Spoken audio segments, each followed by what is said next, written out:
थे। माहौल को गर्म होते देख नैना ने सबको ब्रेकफास्ट सर्व करते शुरू कर दिया और थोड़े गुस्से से बोली, क्या आप लोग भी सब मेरे बच्चे के लिए पीछे पड़ जाते हैं? जो वो करना चाहता है उसे करने दीजिए। अब सब चुप होकर ब्रेकफास्ट कीजिए। मयंक नैना की बात सुन मुस्कुरा दिया और उसके नैना को आंखों मारते हुए इशारा में कहा, आई लव यू। इतने सालों में नैना इस घर को संभालना बहुत अच्छे से सीख ली थी और साथ ही मयंक के साथ रेस्टोरेंट भी संभालती थी। सारे बच्चे उसके साथ घुल मिल चुके थे। यहीं तक रुद्र और अध्याय भी सोनम की बजाय उसके पास ही रखते थे। उससे ही अपने मन की बात कहते थे। वही सोनम को कॉलेज की प्रोफेसर थी। इस वजह से वो घर पर और बच्चों पर ज्यादा ध्यान नहीं दे पाई, या कहे कि उसे आदत नहीं थी बच्चों को संभालने की, क्यों कि नैना बच्चों को संभाल लिया करती थी। शाम के समय ईशु अपने बड़े पापा यानी निखिल के साथ मतलब मिशन आई तो उसे देख आदित्य ने खुश होते हुए पूछा, कैसे हो बच्चा? ईशु ने मुस्कुराकर हाँ में सिर हिला दिया। तभी वहां पर समीर भी चला आया। उसने निखिल को देख मुस्कुराते हुए कहा, क्या बात है, आज एएसपी साहब को मिल ही गई। अपने यारों से मिलने की फुर्सत। उसकी बात सुन निखिल ने समीर के सीने पर पांच मारते हुए कहा, तू नहीं सुधरेगा। इस पर समीर ने कहा, जी नहीं, आपको मुझसे कोई परेशानी है? वो तीनों यार अपनी बातों में मस्त हो चुके थे। इसी का फायदा उठा ईशु अब जल्द से ऊपर शाम के रूम में चली आई। उसने रूम के डोर पर नॉक किया तो सामने झट से डोर ओपन करते हुए कहा, मुझे पता था तुम जरूर आओगी। उसकी बात सुन ईशु ने अपना सिर पकड़ लिया और फिर शाम से अपनी उंगलियां में इशारे से पूछा, चूंकि जब आएगा इस पर सामने उसका हाथ पकड़ उसे अपने रूम की खींचते हुए कहा, इतने भी क्या जल्दी है? वैसे शाम बोलते बोलते रुक गया और उससे ईशु को देखते हुए कहा, एक सेकेंड जरा देखो तो मैडम को क्या सच संवर कर आई हो। ईशु ने शाम की बात सुन अपनी आंख भी भींच कर अपने चेहरे अपने हाथों में छुपा लिया। लाइट पिंक कलर के सूट में वैसे किसी परी के जैसी लग रही थी। उसका वाइट पिंकिश स्किन टोन उसके स्किन को इतना डेलिकेट दिखा रहा था कि कहीं वो छूने भरे से मैली ना हो जाए। ऊपर से ओठों पर खिली मुस्कुराहट जाने का नाम ही नहीं ले रही थी। ईशु और शाम एक साथ ही कॉलेज में पढ़ते थे। दोनों हम उम्र के थे, मगर बचपन में ईशु और शाम की आपस में कभी भी नहीं बनती थी। पर चूंकि वो तो ईशु का ख्याल इस तरह रखता था, जैसे वो बस उसकी भी बचपन में जब भी वो सब लोग मिलकर खेलते थे तब।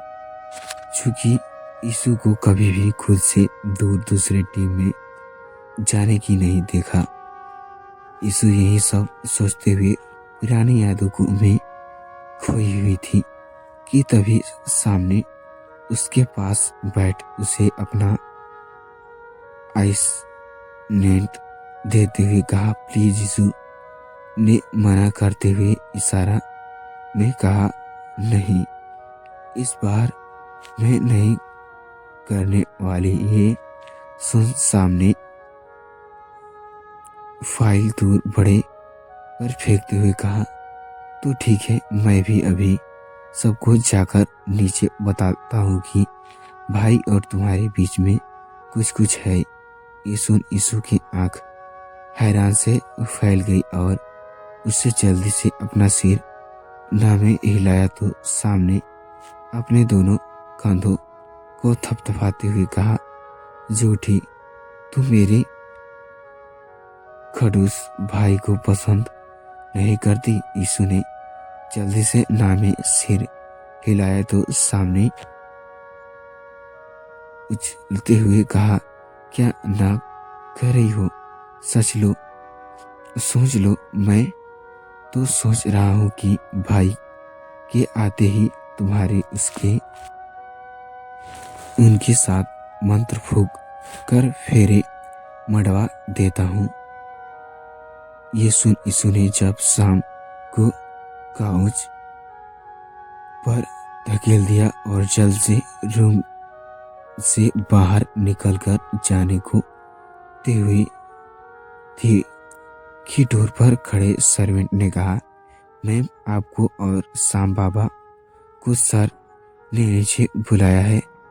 सुभित सर को आ चुके हैं। ये खबर सुनते ही यीशु अपने जगह पर खड़ी रह गई। वहीं शाम उछलते हुए उठा और उससे चिल्लाते हुए पूछा, सच? सामने यीशु का हाथ पकड़ते हुए कहा, लेटर्स खो। यीशु भाई आ गए। शाम की आवाज सुन यीशु होश में आई और उससे जल्द से सामने अपना हाथ छुड़ाते हुए इशारा में कहा, नहीं, मैं नहीं आऊंगा।